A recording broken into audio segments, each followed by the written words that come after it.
Hallelujah. परंतु हम वचन में जाएंगे आज और देखेंगे परमेश्वर आज हमसे क्या बात करना चाहता है, हम लोगों से क्या बात करना चाहता है। पहला कोरिन्थियों उसका दूसरा अध्याय, पहला कोरिन्थियों में जाएंगे हम लोग, उसका दूसरा अध्याय और पहले वचन से हम लोग पढ़ेंगे। हे भाइयों, जब मैं परमेश्वर का भेद सुनाता हुआ तुम्हारे पास आया तो शब्दों या ज्ञान के उत्तमता के साथ नहीं आया। अभी पौल कोरिन्थियों की कलीसिया को लिख रहा है कि मैं क्या सुनाने आया था, क्या सुनाते आया था, परमेश्वर के का भेद जब भी तुमको सुनाने के लिए आया था। तो वो कहता है मैं शब्दों या इंसानी ज्ञान, मनुष्यों का ज्ञान के उत्तमता के साथ नहीं आया, वो मेरे पास नहीं है, क्योंकि मैंने यह ठान लिया था कि तुम्हारे बीच यीशु मसीह वरन क्रूस पर चढ़ाए हुए मसीह को छोड़ और किसी बात को न जानो। अभी ध्यान से सुने, पौल कोरिन्थियों के कलीसिया को यह कह रहा है कि जो ज्ञान मैं तुम्हें दे रहा हूं, क्योंकि वो जो ज्ञान है वो यीशु मसीह और उसके आत्मा से आया हुआ भेद है जो मैं तुम्हें सिखा रहा हूं। ओके, क्योंकि यीशु मसीह हमारे लिए क्रूस पे मरा और मैं जब भी तुम्हारे बीच में आता हूं, मैं सिर्फ यही देखना चाहता हूं कि क्या तुम्हारे बीच में यीशु मसीह वरन क्रूस पर चढ़ाए हुए यीशु मसीह को छोड़ और कोई बात ना जानना चाहता हूं तुम्हारे बीच में। हालेलुया। क्योंकि ज्ञान जो कोरिन्थियों की कलीसिया के पास है, वो लोगों के पास है, वो दूसरे सोर्सेस से भी आ रहे हैं। ओके, ये कंटेक्स्ट जब भी हम पढ़ते हैं पौलुस यहां पर क्यों ऐसा बात कर रहा है, उसका कंटेक्स्ट ये है कि पौलुस जब भी सुसमाचार उनको सुना के गया, जो असली सुसमाचार है, ओके, जो मिस्ट्री है, जो रिपेंटेंस है वगैरह वगैरह, मैंने आपको कहा असली हमने सुना है कि असली सुसमाचार का फाउंडेशन क्या है वगैरह वगैरह। तो पौलुस जब भी उनको असली सुसमाचार सुना के जाता है, उसके बाद उन लोग दूसरे जगह भी जाते हैं और दूसरे प्रकार के ज्ञान प्राप्त करने के लिए, और दूसरे लोग और दूसरे प्रचारक भी आते हैं उनको अलग अलग प्रकार के रेवलेशन, अलग अलग प्रकार के भेद, अलग अलग प्रकार के ज्ञान देने के लिए दूसरे लोग भी उनको कोरिन्थियों के कलीसिया के पास आते हैं। अभी कोरिन्थियों की कलीसिया जो है आत्मिक रूप से बच्चे थे, देवर बेबीज, बालक थे। क्यों बालक थे? क्योंकि उनको कोई भी प्रकार का डॉक्ट्रिन, कोई भी प्रकार का आइडियोलॉजी, कोई भी प्रकार की बात जो है आराम से उनको भरमा सकती थी। इसके लिए उन लोग आत्मिक रूप से पौलुस कई बार उनको बच्चा कहता है। हालेलुया। आपको पता है बाइबल में लिखा है those who are tossed away by the waves of deceptive doctrines. हमेशा वो जो लहरें हैं, वो जो वेव्स है जो डिसेप्शन के हैं, आराम से कुछ मसीह लोगों को जो है इधर उधर हिलाते रहते हैं। ओके, तो उनका जो विश्वास था वो सिर्फ और सिर्फ परमेश्वर के आत्मा के ज्ञान या परमेश्वर के भेद के ऊपर बेस नहीं था। उनका विश्वास जो था वो मैनिपुलेटेड था और बहुत सारा मिश्रण उनके अंदर था, क्योंकि दूसरे सोर्सेस से भी उन लोग सुन रहे थे। हालेलुया। दूसरे सोर्सेस से भी उन लोग ज्ञान प्राप्त कर रहे थे। हालेलुया, कि ऐसा करेगा तो ऐसा मिलेगा, वैसा करेगा तो ऐसा मिलेगा। तो ये कलीसिया जो है वो बोलने के लिए तो बहुत ज्ञानी थे, पर उनका मेजर परसेंटेज जो ज्ञान उनके पास था वो देह से आया हुआ था, ह्यूमन स्पिरिट से आया हुआ था। Okay, hallelujah. ओके, तो पौलुस कहता है मैं जो तुम्हें परमेश्वर का भेद जो तुम्हें मैंने बोला वो शब्दों या ज्ञान की उत्तमता के साथ नहीं था। ओके, क्योंकि मैंने यह ठान लिया था कि सिर्फ और सिर्फ मैं एक ही बात जानना चाहता हूं कि यीशु मसीह तुम्हारे बीच में क्रूसिफाइड है कि नहीं, और तुम एक उसके लिए क्रूसिफाइड जीवन बिता रहे हो कि नहीं। आगे हम लोग जाएंगे, तीसरा वचन, मैं निर्बलता और भय के साथ और बहुत थरथराता हुआ तुम्हारे साथ रहा, और मेरे वचन और मेरे प्रचार में ज्ञान की लुभाने वाली बातें नहीं, देख रहे हो वहां पर, ज्ञान की लुभाने वाली बातें नहीं, परंतु आत्मा और सामर्थ का प्रमाण था।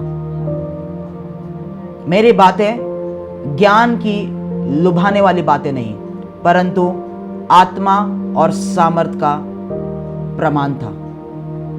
हालेलुया।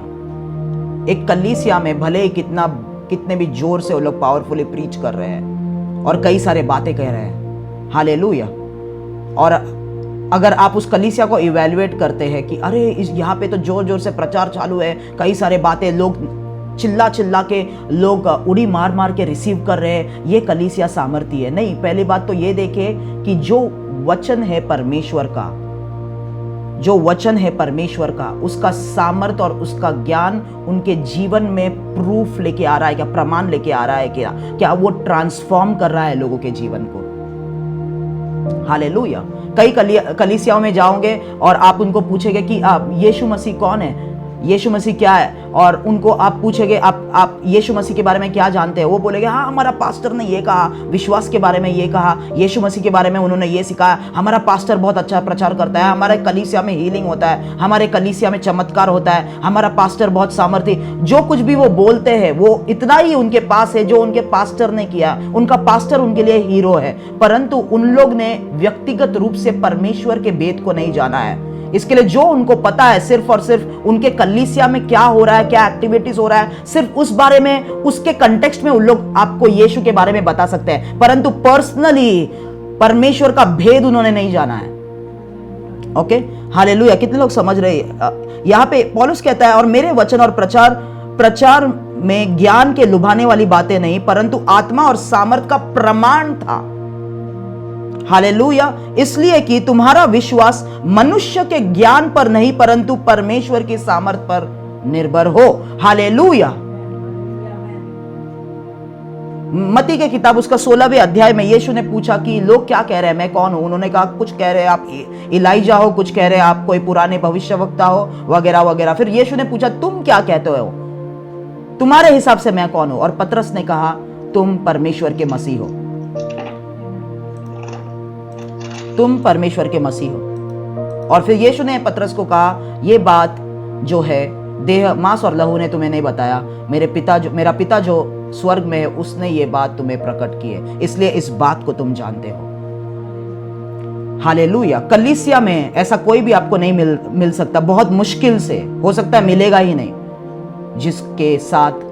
जिसका पिता के साथ आत्मा के भेदों के साथ कनेक्शन है, जिसके जो यीशु को कोई प्रचारक या पास्टर के द्वारा नहीं, वो यीशु वो चर्च इसलिए नहीं जा रहा है क्योंकि चर्च में बहुत सारे एक्टिविटीज हो रहे हैं, मिराकल्स हो रहे हैं, उनके पास्टर हीलिंग कर रहे हैं, प्रॉफिटिक वर्ड दे रहे हैं लोगों को, हाँ बहुत मजा आएगा आज, बहुत, इसलिए नहीं जा रहे, परंतु उनको वो जानते हैं यीशु कौन है आत्मा के द्वारा, इसलिए वो यीशु के पास जाते हैं, इसलिए वो उसकी सेवा करते हैं, इसके लिए जो कुछ भी करते हैं उस हिसाब से करते हैं, क्योंकि उनका विश्वास मनुष्य के पास्टर के ज्ञान पे या चर्च के एक्टिविटीज पे बेस्ड नहीं है, उनका विश्वास किस पे बेस्ड है?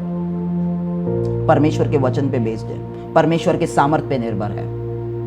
ओके, तो पौलुस यहां पर करंथियों की कलीसिया को, क्योंकि करंथियों की कलीसिया ये समझती है कि हम बहुत कुछ जानते हैं, पौलुस ने उनको पवित्र आत्मा के वरदानों के बारे में सिखाया, इसलिए नहीं सिखाया ताकि उन लोग सेवकाई में बढ़े, परंतु पौलुस का आत्मा के वरदानों का सिखाने का कारण यह था कि पौलुस उनको यह सिखाना चाहता था, ये वरदान पवित्र आत्मा से आते हैं, और क्योंकि उन लोग ऐसे ऐसे वरदान में ऑपरेट कर रहे थे जो डेमोनिक स्पिरिट से आते थे, इसके लिए वो डिफरेंशिएशन करने के लिए उसने वो चिट्ठी उनको लिखी आत्मा के वरदानों के बारे में, क्योंकि जहां पर एक प्रकार का ज्ञान मिलता था जो उनके फ्लैश को एक्साइट करता था, अरे ये तो कुछ नया है, अरे ये तो मैं जानता नहीं था, वो उनको एक्साइट करता था और वो ज्ञान के पीछे उन लोग भागते थे।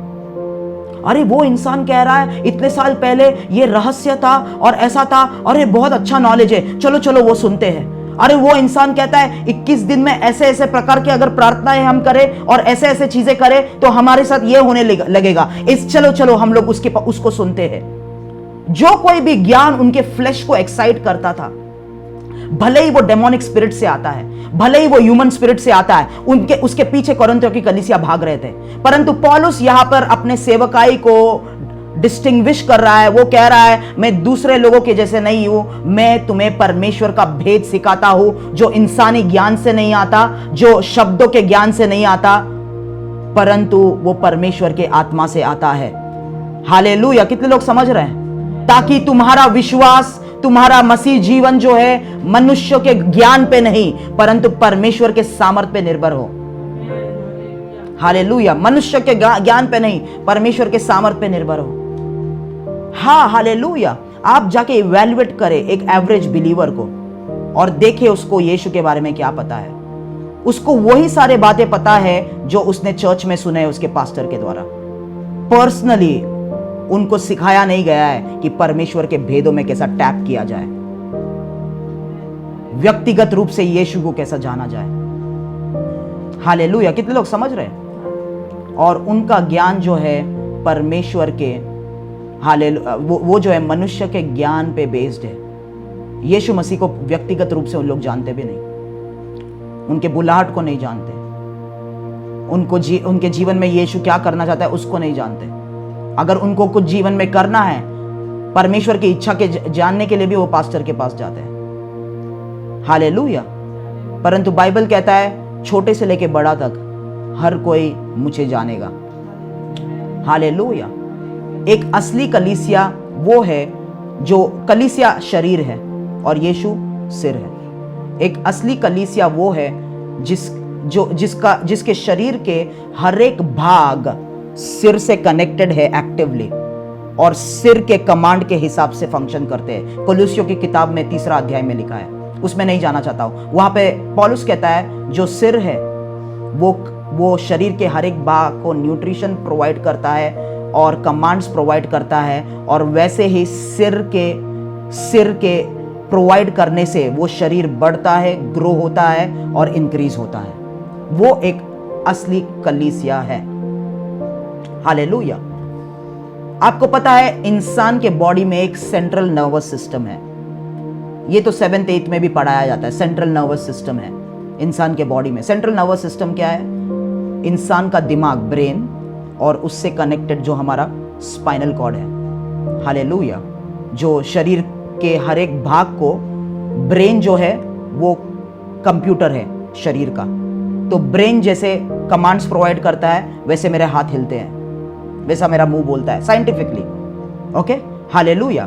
परंतु अगर कोई भी भाग, फॉर एग्जांपल उदाहरण के तौर पे ये उंगली जो है वो सेंट्रल नर्वस सिस्टम के द्वारा ब्रेन के साथ कनेक्टेड नहीं है, तो ये उंगली काम नहीं कर पाएगी, पैरालाइज्ड रहेगी, ऐसे ही पैरालाइज्ड रहेगी। अगर ये पूरा हाथ जो है वो सेंट्रल नर्वस सिस्टम के द्वारा मेन ब्रेन के साथ, सिर के साथ कनेक्टेड नहीं है, तो ये हाथ जो है ब्रेन मतलब वो हिल नहीं पाएगा, फंक्शन नहीं कर पाएगा। वैसे ही कई विश्वासी जिनका विश्वास मनुष्य के ज्ञान पे बेस्ड है और ना कि परमेश्वर के सामर्थ में, उन लोग सेंट्रल नर्वस सिस्टम से, ब्रेन से कनेक्टेड नहीं है। तो उन लोग कलीसिया में तो बैठे हैं, सुन रहे तो है, वाहवाही कर रहे हैं, हाइप कर रहे हैं, परंतु उन लोग एक एक्टिव चर्च मेंबर परमेश्वर के हिसाब से नहीं है, क्योंकि उन लोग ब्रेन से कनेक्टेड नहीं है। हालेलुया। कितने लोग समझ रहे हैं अब तक? ओके, तो पौलुस जो है कोरिन्थियों की कलीसिया को वही बोल रहा है कि मैं जो है तुम्हें खुश करने के लिए नहीं, परंतु मैं ये यहाँ पर परमेश्वर की सेवकाई कर रहा हूँ, परमेश्वर के भवन को बांध रहा हूँ, और ताकि तुम्हारा ज्ञान मेरे ऊपर नहीं परमेश्वर के सामर्थ के ऊपर निर्भर रहे, और मैं जो तुम्हें बोल रहा हूँ, सिखा रहा हूँ, वो मेरा नहीं है, वो परमेश्वर की ओर से, उसके आत्मा की ओर से आ रहा है। Okay, hallelujah. आगे हम लोग जाएंगे, हमारा टॉपिक आगे आएगा। 6वां वचन में लिखा है, फिर भी सिद्ध लोगों में हम ज्ञान सुनाते हैं, परंतु इस संसार का और इस संसार के नाश होने वाले हाकिमों का ज्ञान नहीं। क्या कहता है? सिद्ध लोगों के बीच में। इंग्लिश में लिखा है मैच्योर्ड लोगों के बीच में मैं इस ज्ञान के बारे में बात करता हूं, जो ज्ञान इस संसार और संसार का हाकिमों के अनुसार नहीं है, जो रूलर्स ऑफ डार्कनेस है, स्पिरिचुअलिटी। ओके, आगे पढ़ेंगे। 7वां वचन, परंतु हम परमेश्वर का वह गुप्त ज्ञान, अंडरलाइन करें, गुप्त ज्ञान। परमेश्वर का ज्ञान क्या है? गुप्त है। ओके, गुप्त ज्ञान भेद के रीति से, मिस्ट्री के रीति से, भेद के रीति पर बताते हैं, जिसे परमेश्वर ने सनातन से हमारी महिमा के लिए ठहराया। ओके, अंडरलाइन करें, परमेश्वर का गुप्त ज्ञान किस रीति से बताया जाता है? भेद के द्वारा बताया जाता है। परमेश्वर का गुप्त ज्ञान, विजडम जो है, किस रीति से? भेद के द्वारा बताया जा रहा है। ओके, परमेश्वर का ज्ञान पहले तो गुप्त है और उसका ज्ञान भेद में छुपा हुआ रहता है। उसका मतलब यह है कि उसका ज्ञान सभी लोग प्राप्त नहीं कर सकते और उसका ज्ञान हर एक किसी के लिए नहीं है और ये बातें सभी लोगों के लिए नहीं है। हालेलुया। कितने लोग समझ रहे? परमेश्वर का ज्ञान गुप्त है पहले और वो भेद के द्वारा बताया जाता है, मतलब वो छुपा हुआ है, सभी लोगों के लिए वो खुलता नहीं है, सभी लोगों के लिए वो खुलता नहीं है और सभी लोग उस ज्ञान को प्राप्त नहीं कर सकते क्योंकि वो ज्ञान, परमेश्वर का ज्ञान गुप्त है। मैंने क्या कहा आप लोगों को प्रकाशित वाक्य में कि यीशु जो है सामर्थ और अधिकार से यूनिवर्स को रूल नहीं करता, परंतु वो किससे रूल करता है? उसके सिर पे क्या है? उसका सिर जो है वो ऊन के जैसे सफेद है और वो ज्ञान से, भेदों से इस यूनिवर्स को रूल करता है। Okay, hallelujah. ये मैंने आपको बताया, हालेलुया। वो एंशिएंट ऑफ डेज, वो प्राचीन काल का ज्ञान है, वो प्राचीन काल का ज्ञान है जिसके द्वारा परमेश्वर इस यूनिवर्स को रूल करता है। Okay, hallelujah. और इसी ज्ञान के बारे में वो कह रहा है, ये अभी पहला कुरिन्थियों के 2 अध्याय में वो मिस्ट्री का डिटेल्ड एक्सप्लेनेशन जो है पौलुस दे रहा है। ओके, जो ज्ञान परमेश्वर का है, जो प्राचीन काल का है, ये दुनिया के हकीम जो है, रूलर्स ऑफ डार्कनेस जो है, वो भी इस ज्ञान को नहीं जानते जो परमेश्वर के पास है, जो परमेश्वर के ऊपर है। ओके, जो परमेश्वर के पास है। और ये ज्ञान पौलुस के पास है, पौलुस कहता है, और पौलुस कहता है मैं सभी लोगों को नहीं ये ज्ञान की बात करता, परंतु ये ज्ञान, गुप्त ज्ञान में भेद के रीति से तुम लोगों को मैं बताता हूं, मिस्ट्री में तुम लोगों को मैं बताता हूं। 8वां वचन। ओके, पहले तो हम लोग जानेंगे कि परमेश्वर का गुप्त ज्ञान जो एक भेद में है वो क्या है। भेद क्या है? परमेश्वर का गुप्त ज्ञान जो भेद में है उसका मतलब क्या है, उसका डेफिनेशन क्या है?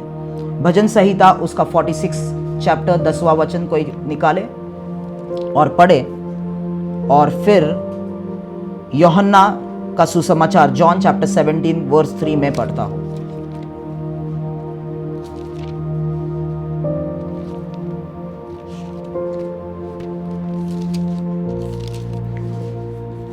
चुप हो जाओ और जान लो कि मैं ही परमेश्वर हूँ। मैं जातियों में महान हूँ, मैं पृथ्वी पर में महान हूँ। आमेन। क्या कहता है? चुप हो जाओ। सभी लोग बोले चुप हो जाओ। चुप हो जाओ और जानो कि मैं परमेश्वर हूं। एक भेद का मतलब क्या है?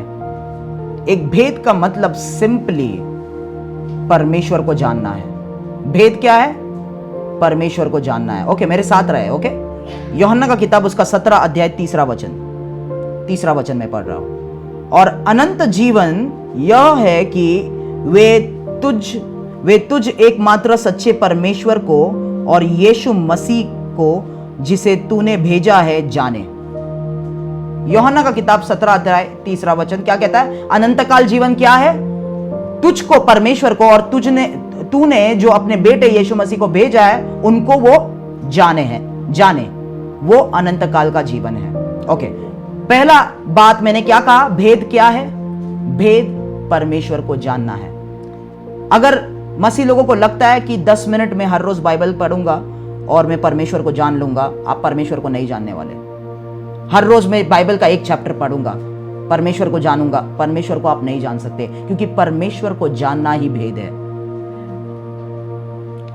मसीह लोगों को लगता है संडे टू संडे हम चर्च जा रहे हैं, पास्टर को सुन रहे हैं और बीच में महीने में 1-2 बार कुछ एक्टिविटी या प्रार्थना कर लेते हैं चर्च के अंदर, हम परमेश्वर को जानते हैं। परमेश्वर को आप नहीं जानते क्योंकि हर संडे चर्च जाने से आप परमेश्वर को नहीं जान सकते क्योंकि परमेश्वर को जानना एक भेद है।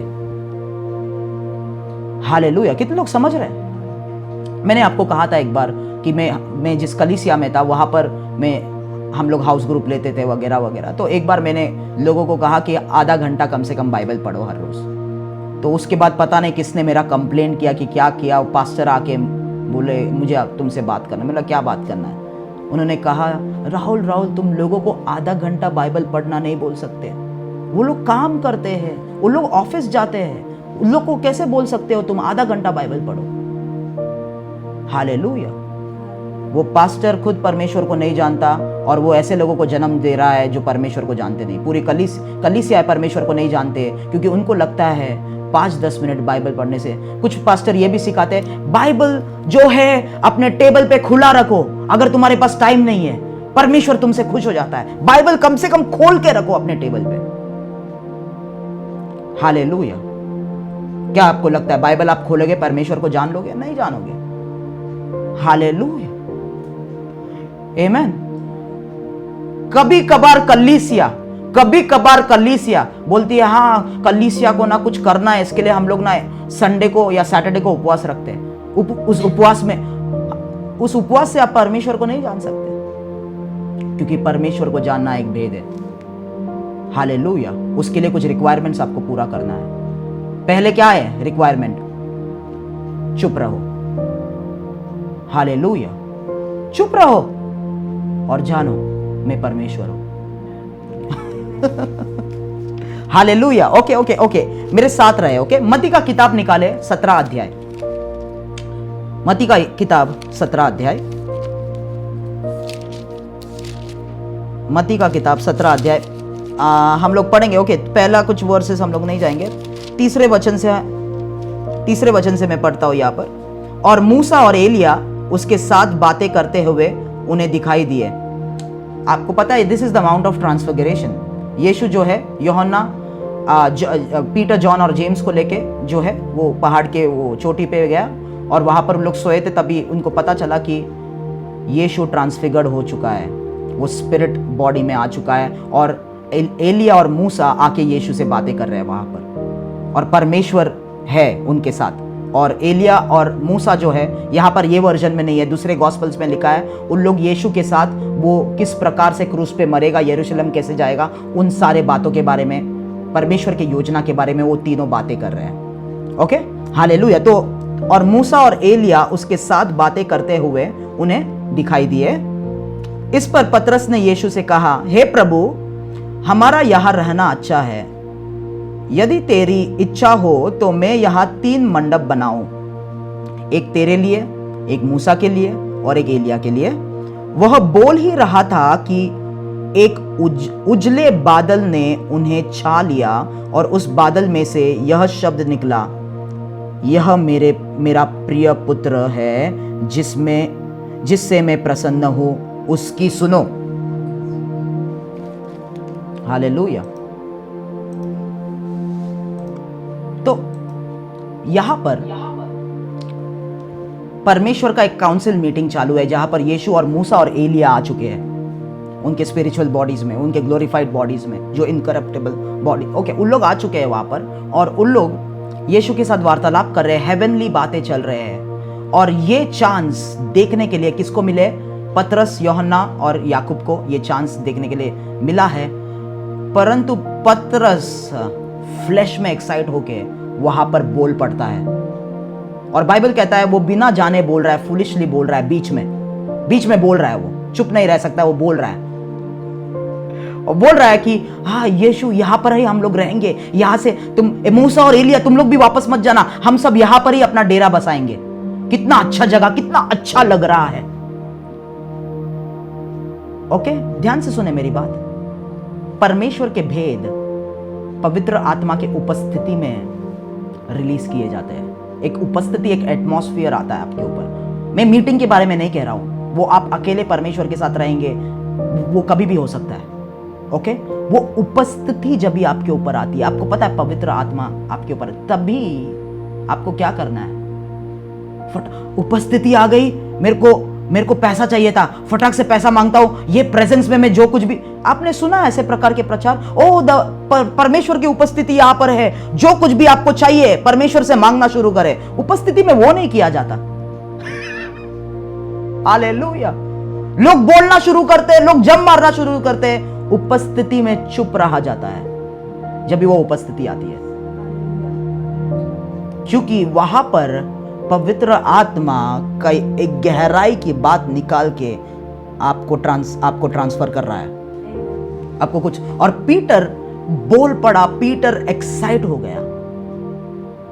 आत्मा के गहराई के प्रकाशन, रेवलेशंस जो है, जंप मार के या फ्लैश में एक्साइट होकर रिसीव नहीं किया जाता है। वो स्टिलनेस में, be still and know that I am God. चुप रहो और जानो कि मैं परमेश्वर हूं। स्थिर रहो और जानो कि मैं परमेश्वर हूं। हालेलुया। मुझे पता है कई पास्टर सिखाते हैं, जब कभी आप लोग एक्साइट क्यों नहीं हो रहे, जब भी मैं बोलूंगा जंप करके रिसीव करो, ताली मार के रिसीव करो, परंतु एक गहराई का रेवलेशन वैसे रिसीव नहीं किया जाता। वो स्थिर रहकर, चुप रहकर उसको अंदर लिया जाता है। Hallelujah, hallelujah. कितने लोग समझ रहे हैं? जब यीशु क्रूस पे मरा, मैंने आपको प्रकाशन बताया, पानी, लहू और आत्मा का प्रकाशन आपको मैंने बताया रविवार को। ओके, बाइबल क्या कहता है? जब ही वो हुआ, जब ही वो प्रकाशन पूरा हुआ, एक साइलेंस था उसके बाद, एक स्थिरता था उसके बाद। क्यों? क्योंकि एक मिस्ट्री पूरा हुआ था वहां पर। माराकी रिसाबाना सिब्रांता माप्रोपो त्रामाका पेखारबो। चुप रहना, चुप रहना। हालेलुया। कई मसीह लोग चुप नहीं रह सकते। कई मसीह लोगों को बोलने की बहुत खुजली होती है, करने की बहुत खुजली होती है। हालेलुया। और चुप रहो। ओके, वहां पर वो बोल पड़ा। और बाइबल क्या कहता है कि जैसे ही पतरस ने वो बात बोली, एक बादल वहां पर आया, परमेश्वर ने बोला ये मेरा प्रिय पुत्र है, उसकी सुनो। परमेश्वर एक्चुअली पतरस से कह रहा है तू चुप रहे, उसकी सुन। यहां पर क्यों तू बात किया? और वो जो बादल है, मूसा और एलिया को ले लिया और लोग बैक टू नॉर्मल आ गए। वो उपस्थिति हट गई वहां से। हालेलुया। जब भी परमेश्वर की उपस्थिति एक जगह पे उतरती है, मसीह लोग ट्रेन नहीं है, वो लोग जानते नहीं है उस उपस्थिति को मेंटेन कैसे किया जाए, उस उपस्थिति में क्या करना है, उस उपस्थिति में क्या हो रहा है। परमेश्वर की उपस्थिति कई जगह पे आती है, परंतु वो उपस्थिति आती है, निकल जाती है, क्योंकि लोग वहां पर जानते नहीं है वो उपस्थिति को मेंटेन कैसे किया जाए। हालेलुया। मैं जानता हूं परमेश्वर के भेद कैसे खुलते हैं, वो उपस्थिति क्या, और मुझे क्या करना है उस समय पे। चुप रहना है, कुछ नहीं बोलना है, और देखना भी नहीं है ऊपर देखना भी नहीं है, झुके रहना है उसके सामने। हालेलुया। कितने लोग समझ रहे हैं? ओके, परमेश्वर को जानना भेद है, और पहला स्टेप वो भेद को जानने के लिए है कि आपको चुप रहना जरूरी है। हालेलुया। हमेशा बोलना है, ये परमेश्वर, ये प्रार्थना का रिक्वेस्ट, ये प्रार्थना का रिक्वेस्ट, ये नहीं हो रहा है, वो नहीं हो रहा है। हालेलुया। मेरा मिनिस्ट्री नहीं बढ़ रहा है, मुझे चाहिए कि मैं ऐसा हो जाए, मुझे चाहिए कि वैसा हो जाए, मुझे चाहिए कि मैं ज्ञान प्राप्त कर लूँ, मुझे चाहिए कि मैं बाइबल में सब जान लूँ। वो पक पक पक पक बोलते रहता है, परंतु बाइबल कहता है चुप रहो, चुप रहो और जानो कि मैं परमेश्वर हूँ। कितने लोग समझ रहे? पहला मैंने कहा भेद क्या है? भेद परमेश्वर को जानना है, और पहला स्टेप है भेद का चुप रहने का और उसको जानने का। आपको पता है मूसा जब भी पहला टाइम के लिए वो 40 दिन और रात के लिए गया था, वो कैसे गया था? वो पर्वत पे गया था। अभी मेरे पास समय नहीं है वो स्क्रिप्चर्स में जाने के लिए। वो पर्वत पे गया था और लोगों ने देखा वो पर्वत पे है और एक बादल आके उसको घेरा हुआ है। 6 दिन वहां पर वो रहा बादल के नीचे। ये नहीं कहता है बाइबल की 6 दिन वो कुछ बोल रहा था, प्रार्थना कर रहा था। 6 दिन चुपचाप वो आ रहा बादल के नीचे, और 7वें दिन वो बादल ने उस मूसा को अपने अंदर ले लिया, और उसके बाद लोग देख नहीं पाए मूसा को। वो एक दूसरे स्तर में जा चुका था। हालेलुया, आमेन। चुप रहो और जानो कि मैं परमेश्वर हूँ। आंधी और तूफानें आपको हिला रही है, चारों ओर से अटैक्स है, चारों ओर से प्रॉब्लम्स है। एक चुपचाप जगह में जाके चुप रहो और परमेश्वर को कहो, परमेश्वर मैं आपको जानना चाहता हूँ। हालेलुया। मैं आऊँगा। परमेश्वर का भेद, एक मिस्ट्री जो है, उसके 4 भाग होते हैं और उनमें से एक भाग है परमेश्वर का मन। मतलब आप कोई प्रॉब्लम में है, परमेश्वर का काउंसिल उसका मिस्ट्री रिवील करता है, उस प्रॉब्लम का सॉल्यूशन कैसा आपको हैंडल करना है। चुप रहो। हालेलुया। आप जो कोई भी परिस्थिति के द्वारा जा रहे हो, उसकी चाबियां पहले से है, परंतु वो चाबियां और वो मिस्ट्री, वो गुप्त बातें आपको पता भी नहीं है, क्योंकि आप बहुत उत्सुक हो। चुप रहो और जानो कि मैं परमेश्वर हूं। हालेलुया। आमीन। कितने लोग समझ रहे हैं? ये फर्स्ट स्टेप है परमेश्वर के भेद को जानने का। चुप रहो या बी स्टिल। ओके, तो जो दूसरा वचन मैंने कहा आपको, यूहन्ना का किताब उसका 17 अध्याय 3 वचन, जॉन चैप्टर 17 वर्स नंबर 3 में वहां पे लिखा है कि क्या, उसमें जाएंगे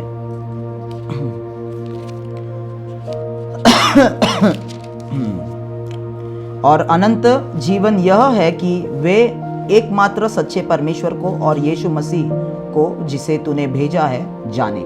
परमेश्वर को जानना, वापस से जाने, और जब भी हम उसको जानेंगे तभी क्या, अनंत काल का जीवन हमें मिलेगा। अनंत काल का जीवन हमें मिलेगा। अभी कई सारे मसीह लोग इस वर्ष को ये समझते हैं, हाँ यीशु मसीह को हमने जाना, उसको अंगीकार किया, उसको स्वीकार किया और उसके वजह से हम लोग स्वर्ग जा रहे हैं, अनंत काल के जीवन में जा रहे हैं। उसका मतलब ये है। उसका मतलब ये नहीं, उसका मतलब और ज्यादा गहरा है। जैसे हम सोच रहे हैं वैसा नहीं है। यहां पे लिखा है अनंत काल का जीवन यह है, अनंत काल का जीवन यह है। यीशु मसीह लोगों को कह रहा है अनंत काल का जीवन यह है कि तुम सच्चे परमेश्वर को और उसके भेजे गए पुत्र को जानो। हालेलुया। उसका कंटेक्स्ट ये नहीं है कि उसको जान के तुम स्वर्ग जाओ, अनंत काल जीवन में जाओ। वो कुछ और वहां पर कह रहा है। वो ये कह रहा है, उस वचन का मतलब ये है कि ओके, वो वचन का मतलब में जाने से पहले आपको समझ में नहीं आएगा। 1 कोरिन्थियों हम पढ़ेंगे 13वां अध्याय। ये वचन को अपने माइंड में रखें और माइंड में रखते हुए हम लोग जाएंगे 1 कोरिन्थियों उसका 13वां अध्याय और पढ़ेंगे 9वें वचन से, 9th वर्स से हम लोग पढ़ेंगे। क्योंकि हमारा ज्ञान अधूरा है और हमारी भविष्यवाणी अधूरी। पौलुस यहां पर लिख रहा है हमारा ज्ञान अधूरा है, हमारी भविष्यवाणी अधूरी है, परंतु जब सर्व सिद्ध आएगा तो अधूरा मिट जाएगा। सर्व सिद्ध कौन है? यीशु मसीह आएगा, उसके दूसरे आगमन की वो बात कर रहा है। जब भी वो आएगा अधूरापन मिट जाएगा।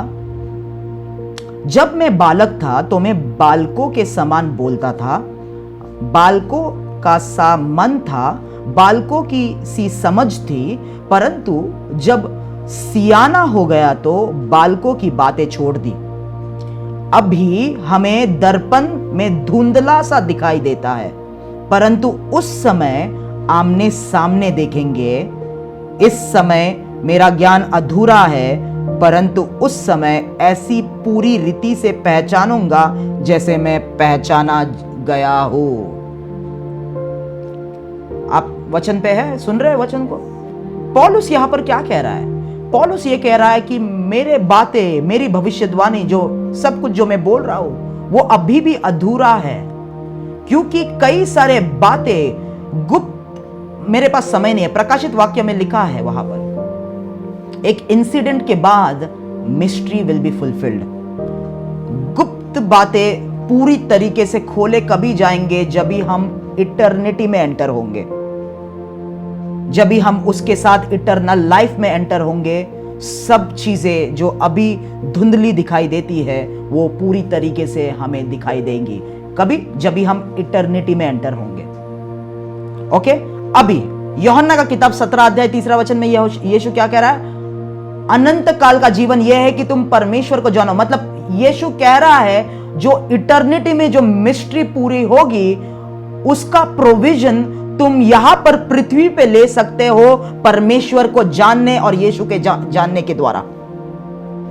अगर आपके मन में कई सारे सवाल है, ऐसा क्यों हुआ था मेरे जीवन में, वैसा क्यों हुआ था मेरे जीवन में, जब भी आप अनंत काल के जीवन में जाएंगे, प्रवेश करेंगे, आपको सब समझाया जाएगा, क्योंकि वहां पर भेद को पूरी तरीके से खोला जाएगा। परंतु यीशु मसीह यहां पर यह कह रहा है कि परमेश्वर और यीशु उसके बेटे को, उसको पुत्र को तुम जानो, ताकि अनंत काल जीवन का ज्ञान तुम इस पृथ्वी पे प्राप्त कर सको। कितने लोग समझ रहे हैं? जो इटर्निटी के मिस्ट्रीज है वो यीशु मसीह कह रहा है लोगों से, हालेलुया। अनंत काल का जीवन ये है कि तुम परमेश्वर को जानो। परमेश्वर को जानना एक भेद है। हालेलुया। कितने लोग समझ रहे हैं अब तक? तो अनंत काल के इटर्निटी के मिस्ट्रीज जो है वो यहां पर पृथ्वी में, हालेलुया, यूहन्ना का किताब कहता है परमेश्वर और यीशु को जब भी हम जानने लगेंगे वो हर एक मिस्ट्री हमारे जीवन में हमको पवित्र आत्मा बताने लगेगा। Okay, hallelujah. और एक वचन, पहला तिमोथियोस उसका 6वां अध्याय 12वां वचन।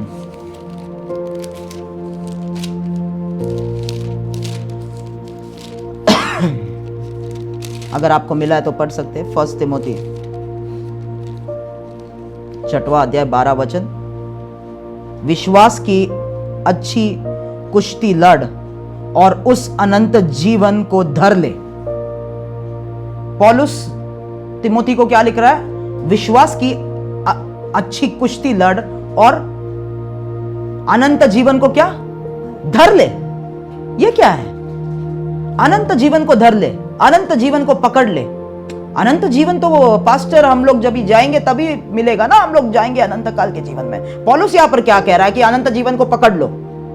वो अनंत काल के जीवन के भेदों को ले होल्ड करो, ले लो, विश्वास की अच्छी कुश्ती लड़के। कितने लोग समझ रहे हैं मैं क्या बोल रहा हूं यहां पर? तो जब भी हम लोग परमेश्वर के भेद को जानने लगेंगे, इटर्निटी में जो मिस्ट्रीज रिवील किए जाएंगे वो हमें वो मिस्ट्रीज ये पृथ्वी पे, हालेलुया, बताए, हम अनवेल किए जाएंगे। क्यों? ज्ञान प्राप्त करके बड़ी बड़ी बातें करने के लिए नहीं, हमें परमेश्वर में और पवित्रता से और कॉन्सेक्रेशन से चलने के लिए, और उसके पृथ्वी में जब भी हम हैं उसके जैसे चलने के लिए वो मिस्ट्रीज अनवेल किए जाएंगे। हालेलुया। जितना आप परमेश्वर को और गहराई से जानने लगते हो और भेदों को जानने लगते हो, उतना ही आपका जीवन जो है शांति से भरने लगता है, आपका जीवन बदलने लगता है। मुझे पता कई सारे लोग क्रिश्चियंस है, पास्टर के बेटे हैं या कलीसिया को चलाते हैं या वगैरह वगैरह, परंतु क्या आपके जीवन में परमेश्वर का विजय है? क्या आप आत्मा के विजय में और उसके अलौकिक शांति में चल रहे हो? अगर नहीं चल रहे हो तो उसका मतलब आपको बहुत सारे चीजें डिस्कवर करना बाकी है और सीखना बाकी है। हालेलुया। ओके, आगे हम लोग जाएंगे। पहला कोरिन्थियों में वापस हम लोग चलते हैं, 2 अध्याय। पहला कोरिन्थियों 2 अध्याय। बहुत सारे बातें बाकी है, ये सिर्फ इंट्रोडक्शन है मिस्ट्री का। अभी बहुत सारी चीजें हमने कवर नहीं की है। पहला कोरिन्थियों 2 अध्याय, तो हम लोग कहां पर थे? 7वें वचन में थे हम लोग। वहां पे लिखा है, परंतु परमेश्वर का वह गुप्त ज्ञान भेद के रीति पर हम बताते हैं। आप लोग समझ रहे भेद क्या है? भेद परमेश्वर को जानना है, उसके पुत्र को जानना है, वो भेद है सिंपली। Okay, hallelujah. गुप्त ज्ञान भेद की रीति पर बताते हैं, जिस परमेश्वर ने सनातन से हमारी महिमा के लिए ठहराया। 8वां वचन, जिसे इस संसार के हाकिमों में से किसी ने नहीं जाना। जो इंग्लिश में वो वर्ड है वो है द रूलर्स ऑफ डार्कनेस। ये भेद rulers of darkness of this age. आपको याद है इफिसियों की किताब में 6वां अध्याय 12वां वचन, पहले है प्रिंसिपैलिटीज, प्रधान। हमारी लड़ाई मांस और लहू से नहीं परंतु प्रधानों से, आत्मिक प्रधानों से, प्रिंसिपैलिटीज। उसके बाद क्या आता है? सामर्थ्यों से, पावर्स। उसके बाद क्या आता है? Rulers of darkness of this age. Okay, उसके बाद क्या आता है? उसके बाद आता है spiritual host in the heavenly places. Rulers of darkness क्या है, मैं एक दिन आपको समझाऊंगा। वो एक रूलर्स ऑफ डार्कनेस वो है जो करंटली एक्टिव सर्विस में है और डोमिनेट कर रहे हैं पृथ्वी के ऊपर, वो रूलर्स ऑफ डार्कनेस है। हालेलुया। एक राजा जो है वो राजा तो है, परंतु राजा राज तभी कर सकता है जब भी उसको डोमिनियन दिया जाता है। कुछ तो है बाइबल में जिसको कहते हैं हम लोग क्या? डोमिनियन। ओके, एफिसियों की किताब में उसका 2 अध्याय में, कोलोसियों की किताब में उसका 3 अध्याय में, तीसरा नहीं 2 अध्याय में पौलुस कहता है कि यीशु जो है वो हर एक डोमिनियन पे, प्रिंसिपैलिटीज पे, थ्रोन्स पे और माइट पे जो है उस पे रूल करेगा। तो हर एक चीज का अलग अलग मीनिंग है, तो उसमें मैं नहीं जा सकता अभी। पर जो आत्माओं के पास डोमिनियन है, नेबुकदनेस्सर के पास जब तक डोमिनियन था उसने राज किया। उसके बाद जब भी उसका डोमिनियन ले लिया गया, वो राजा तो था परंतु वो राज नहीं कर रहा था। कितने लोग समझ रहे हैं? तो शैतानी आत्माओं के भाग है। एक शैतानी आत्माओं के पास डोमिनियन है जो राज कर रहे हैं, कंट्रोल कर रहे हैं। दूसरे प्रकार के शैतानी आत्माएं है उन लोग, परंतु उनके पास डोमिनियन नहीं है। तो रूलर्स ऑफ डार्कनेस कौन है? जिनके पास पावर है रूल करने का। हालेलुया।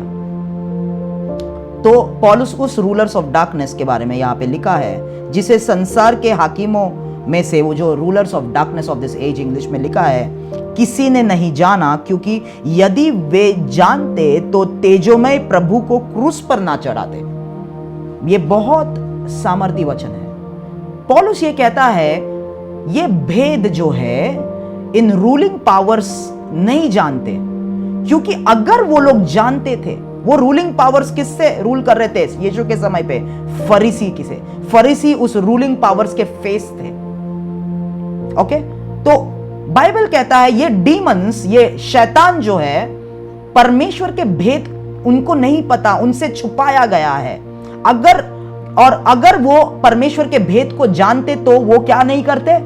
यीशु मसीह को क्रूस पे नहीं चढ़ाते। यीशु मसीह को क्रूस में नहीं चढ़ाते। ध्यान से सुने, परमेश्वर के भेद को जानने का एडवांटेज ये है कि शैतान को नहीं पता आप the devil does not knows, hallelujah, शैतान को नहीं पता कि आप एक भेद में ऑपरेट कर रहे हैं, और उस प्रकार से शैतान भी उस उद्देश्य में असिस्ट करता है, परंतु अंत में उसे पता चलता है कि उसने अपने ही हाथों से, अपने ही कामों से अपने आप को नष्ट कर दिया। तो कितने लोग समझ रहे हैं? यीशु मसीह को उसने क्रूस पे चढ़ाया, उसको नहीं पता था यीशु मसीह को क्रूस पे चढ़ाने से वाटर, ब्लड और स्पिरिट का जो है उसका होल टूटने वाला है। तो हालेलुया, कितने लोग समझ रहे हैं? तो ध्यान से सुने, एक बात मैं बताऊंगा, एक भेद जो है वो परमेश्वर के भरमाने का हथियार है शैतान के खिलाफ। A mystery, listen to me, a mystery is God's deception for the devil. That is very powerful what I am saying. परमेश्वर का भेद शैतान को भरमा देता है। आपने सुना होगा शैतान कैसे मसीह लोगों को, क्रिश्चियंस को भरमाता है, डिसीव करता है हमको, राइट? हालेलुया। परंतु एक आदमी या एक औरत जो परमेश्वर का भेद जिसके पास है, शैतान उसे पहले तो भरमा नहीं सकता, परंतु यह व्यक्ति शैतान को उल्लू बनाता है। यीशु ने शैतान को, परमेश्वर ने उल्लू बनाया शैतान को। अभी मैं वही बोल सकता हूं हिंदी में, मेड अ फूल। तो पर भेद का पावर वो है, मिस्ट्री का पावर वो है कि शैतान आपको डिसीव तो नहीं कर सकता, परंतु आप जब ये एक मिस्ट्री में ऑपरेट कर रहे हैं, शैतान को कुछ क्लू नहीं है कि आप क्या कर रहे हैं, आप क्या कर रहे हैं। हालेलुया। और वो कई सारे प्रॉब्लम अटैक लाने की कोशिश करता है, परंतु उसके सब अटैक, सब जो हथियार है आपके खिलाफ वो छोड़ता है, तीर आपके खिलाफ जो छोड़ता है, सभी चीजें जो है आपके अच्छे के लिए काम कर जाते हैं जब वो मिस्ट्री पूरा होता है। क्या आप समझ रहे हैं मेरी बात? ध्यान से सुने। एक आदमी जो आत्मा के भेद में ऑपरेट करता है, शुरुआत में वो आदमी लोगों को बेवकूफ रखता है। ये क्या बेवकूफी करता है? आगे आने वाले वचन, कुछ समय मुझे दीजिए, कुछ मिनट मुझे दीजिए, ये खत्म करने के बाद हम लोग एंड करेंगे। ओके, ध्यान से सुने मेरी बात। जब भी एक इंसान आत्मा के भेद में ऑपरेट करता है, वो बेवकूफी जैसे लगता है। It seems foolishness. शैतान को भी लगता है अरे ये बेवकूफ है, क्या कर रहा है, अरे ये लोग भी बोलेंगे बेवकूफ है। आगे हम लोग पढ़ेंगे जहां पर पौलुस लिखता है कि आत्मा के बातें देह फ्लेशी इंसान के लिए बेवकूफी की बात है, फूलिशनेस की बात है। क्यों? जब भी वो आत्मा, यीशु खुद से क्रूस पे गया। आपको पता है फरीसी लोग वहां पर आए और बोले तूने लोगों को चंगा किया, लोगों को छुड़ाया, तू अपने आप को क्यों नहीं छुड़ा सकता?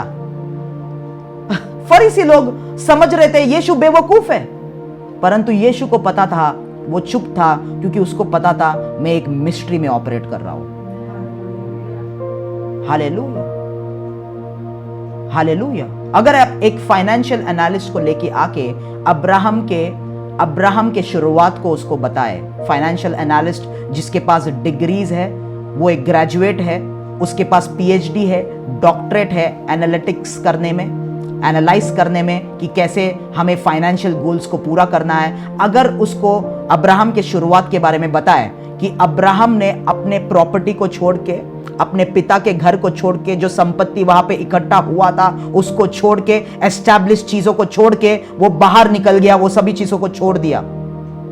जो इतना साल काम करके 75 साल के उम्र में वो निकला बाहर, वो कहेगा अब्राहम बेवकूफ था।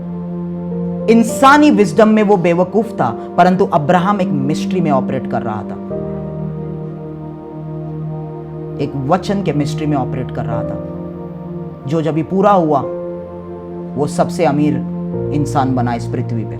सबसे अमीर, सबसे धनवान, सबसे ज्यादा पैसा उसके पास था। Hallelujah, hallelujah. कितने लोग समझेंगे, समझ रहे?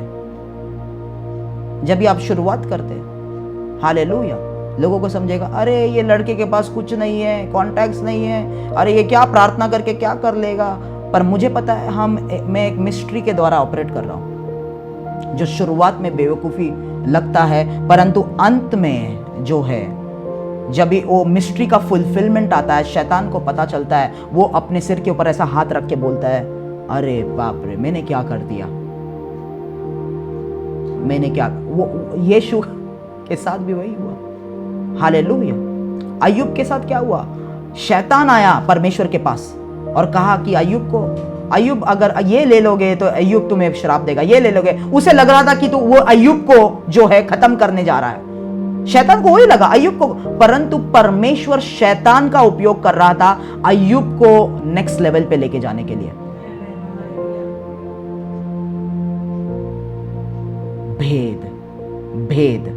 भेद, अगर वो आप उस भेद में चलते हो, शैतान आपके लिए बेवकूफ से बढ़कर और कुछ भी नहीं है, वो कुछ नहीं बिगाड़ सकता। Hallelujah, hallelujah. कितने लोग समझ रहे हैं? यहां पे मैं अंत करूंगा, हमारा समय खत्म हो गया। ओके, परमेश्वर चाहता है, हालेलुया, परमेश्वर चाहता है आप उसको जानो, आप उसके भेदों में, आप उसके वचन के गुप्त बातों में प्रवेश करो। हालेलुया, हालेलुया, हाले। परमेश्वर आपको हम धन्यवाद देते हैं इस समय के लिए। प्रभु, मैं प्रार्थना करता हूँ यहाँ पे जितने भी लोग सुन रहे हैं, हालेलुया, कि वो लोग परमेश्वर के भेद को रखने वाले बने, ताकि शैतान उनको ना भरमाए, परंतु वो शैतान को बेवकूफ बनाए। प्रभु, यीशु के नाम से सामर्थी परमेश्वर के सेवक जो उसके भेदों को कैरी करते हैं, हर एक को वैसा बनाइए प्रभु। भर दीजिए आपके वचनों से, भर दीजिए आपके आत्मा के सामर्थ्य से। Hallelujah, hallelujah. परमेश्वर सभी चीजें आपके हाथों में समर्पित करते हैं, यीशु के नाम से हम मांगते हैं, आमेन।